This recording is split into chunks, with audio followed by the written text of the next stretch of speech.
You know, when Kenya Kwanza regime was campaigning to take power, we were all in this country. We didn't come yesterday and found them in power. Neither did they come yesterday and found us in this country. Kenya Kwanza, President William Ruto was on record of promising to convince Kenyans or convince the populace to give him an opportunity. Whatever he was saying, he was very much aware of the available resources and the capacity of the nation to either deliver or not to. So in whatever thing that he's saying right now, he has a responsibility. In fact, there is no in the constitution that is stipulated that a president should serve for 2 terms. So he has up to 2027 to deliver what he promised. Because when he was campaigning, President Ruto was not giving a manifesto that will be delivered in 10 years. He was giving a manifesto that will be implemented in 5 years within the terms at which he was elected by then. So whatever he said should be administered and delivered within 5 years. So then, if he seeks re-election, he gives us a report and an advancement of what he would like to progress with. So up to now, he cannot say that, oh guys, you need to give me time or do what. No.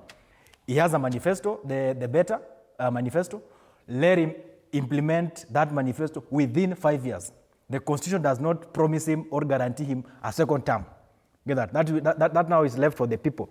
Let me just say something kidogo about the education. Allow me make it clear that, Fred, we are doomed as a country.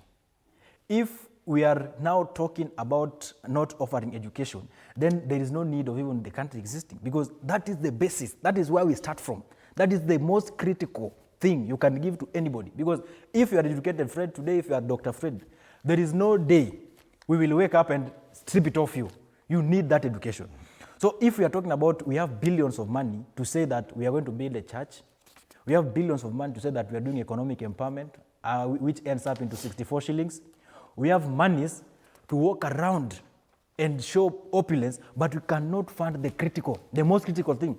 Go into those, economic empowerment gatherings. People are so vulnerable, people are hopeless. And those families, most of them are anchoring that if their sons or daughters get quality education, something or there shall be a change in their families. So what we are asking, how did President Kibaki manage to run free primary education between 2003 up to 2008, when he also introduced free secondary education in day schools? How was he able to manage that? And the issue of population increment, as the more population grows, the more taxes you collect. Get that? So it is something that it's a match. So we cannot say that the government cannot fund free education because people are many. The same thing, people are many are also paying taxes. Fred, let me say that we are wasting a lot of money in things that do not matter as a country.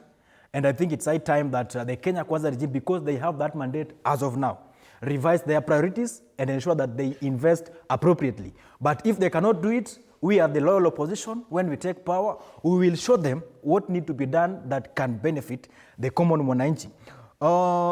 My brother said something about the popularity or the famousness, the political famousness or popularity. I can say that today, if you go into any villages today, any child of age 5 and above knows that there is somebody in this country called William Ruto. They do. But unfortunately, the guy is popular and famous on wrong reasons. He's very popular. President Ruto today is very popular, but for wrong reasons. Get that? If you want to talk of, if you ask any child around, they will tell you, oh, tunajua mtu anaitwa Ruto. Mnamjua aje? Ati abduction. Atipiga vijana risasi. Ati watu wanaiba pesa. You get that? So the president is very popular. Already is popular. So we cannot say that the government is being honest with the Kenyans by telling us that they cannot fund education for them to not to be popular politically and be honest. There is nothing like honesty in that. In fact, it's a scheme to make Kenyans comfortable that there's not enough resources to fund education so that they can steal more in the pretext that, guys, we do not have money. They're just creating bases to keep looting. This regime is very popular. And popular for the wrong reasons. Number one, abduction. If you talk of abduction, you cannot mention any regime. Moi did it, but it was not to this extent. Look at that. If you talk of forced extrajudicial killings, you cannot mention Kibaki. You cannot mention Uhuru. You will mention this regime. If you talk of corruption, it is now at the top. Corruption is sitting